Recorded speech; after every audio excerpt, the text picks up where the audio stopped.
Et on commence donc avec l'invité de Bonsoir Lyon, Ludovic Cassier. Bonsoir. Bonsoir. Vous êtes secrétaire départemental SGP Police du Rhône. Alors vendredi, une policière a été tuée dans le sas de son commissariat. Ça s'est passé à Rambouillet, en région parisienne.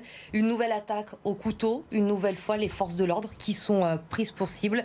Et l'assaillant, un Tunisien arrivé il y a 10 ans en France, titulaire d'une carte de séjour depuis décembre dernier, qui n'était pas connu des services de renseignement.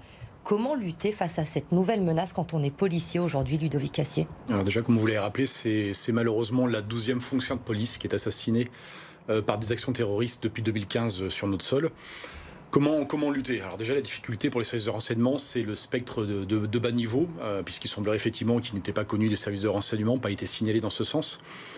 Mais les premières mesures concrètes, ça concerne déjà les bâtiments de police. Il faut déjà pouvoir les sécuriser véritablement. On connaît les failles de certains bâtiments, ne serait-ce que sur la métropole lyonnaise.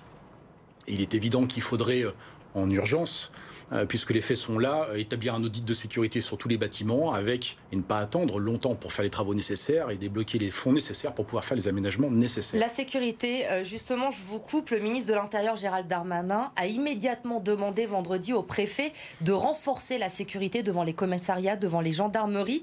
Ça veut dire quoi, renforcer la sécurité aujourd'hui? Est-ce qu'on en a les moyens? Est-ce que ça veut dire qu'il faut mettre des patrouilles devant chaque commissariat? Alors effectivement, il y a la direction générale qui a fait réactiver via ce qu'on appelle chez nous un télégramme des mesures, des dispositions, parce qu'ils ont rappelé qu'on était en alerte attentat au maximum sur le territoire national.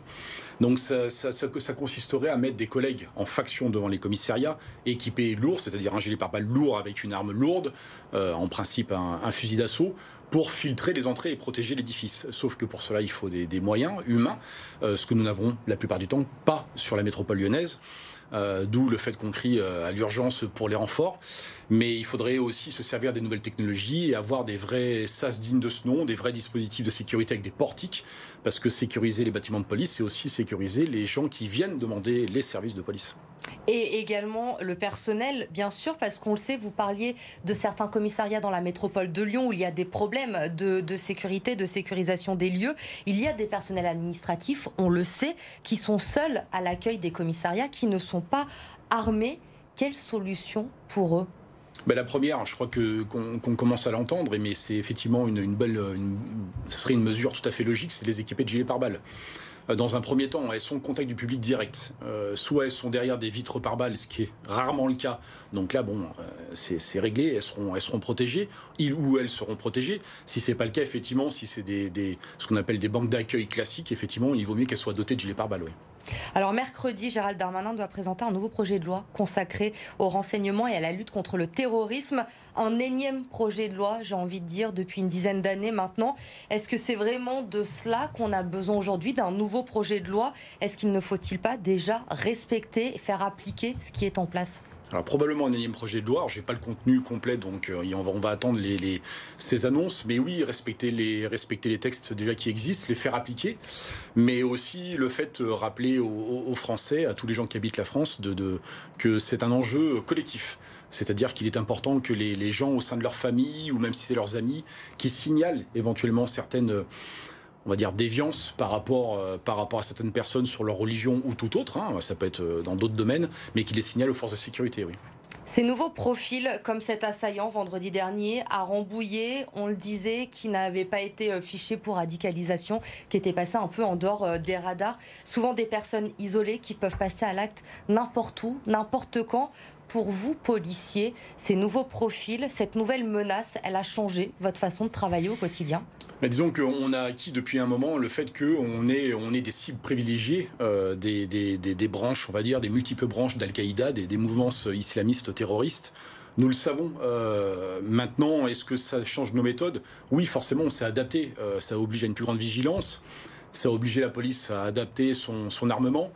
Et je crois qu'il faut aussi, peut-être que les mentalités évoluent, c'est ce que je disais, il faut prendre conscience qu'on en a pour un moment avec ces actions terroristes. Elles vont rester sur notre territoire pendant le moment, donc il faut s'adapter à cela, oui.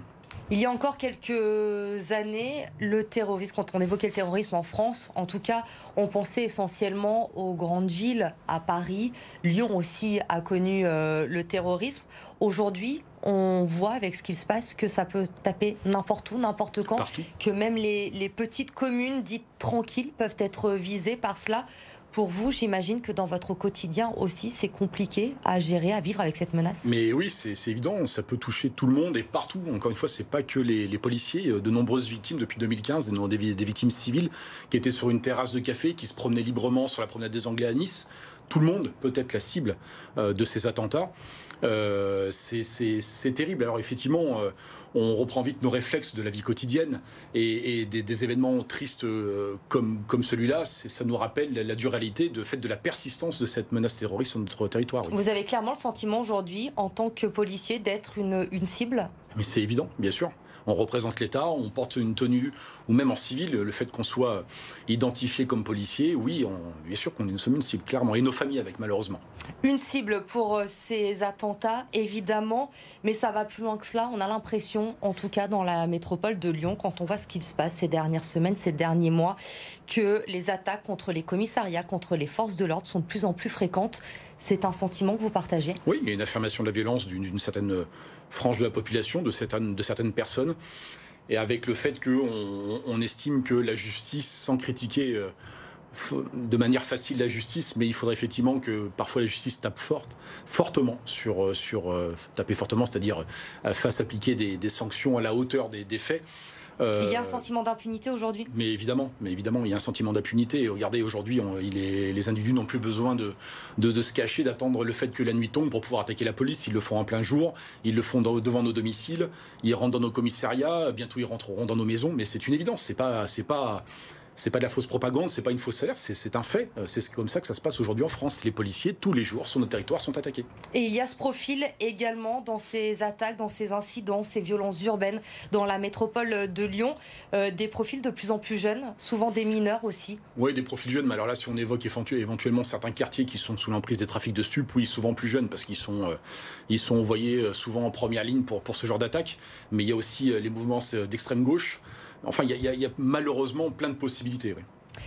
L'annonce la semaine dernière par le préfet du Rhône de renforts de policiers nationaux dans la métropole de Lyon, c'est une bonne nouvelle. Ça va aider à régler ces problèmes-là, même si le chiffre reste encore assez bas. Alors, est-ce que ça va régler le problème tout de suite ? Non, je ne suis pas persuadé malheureusement, mais c'est absolument nécessaire d'avoir des renforts. Un chiffre de 135, je crois, rien que cette année. Mais oui, c'est essentiel, mais c'est essentiel surtout pour tous les citoyens de notre métropole. Il faut que le service public policier soit à la hauteur de leurs attentes. Et pour l'instant, on n'a pas les capacités d'assurer comme il faudrait notre mission.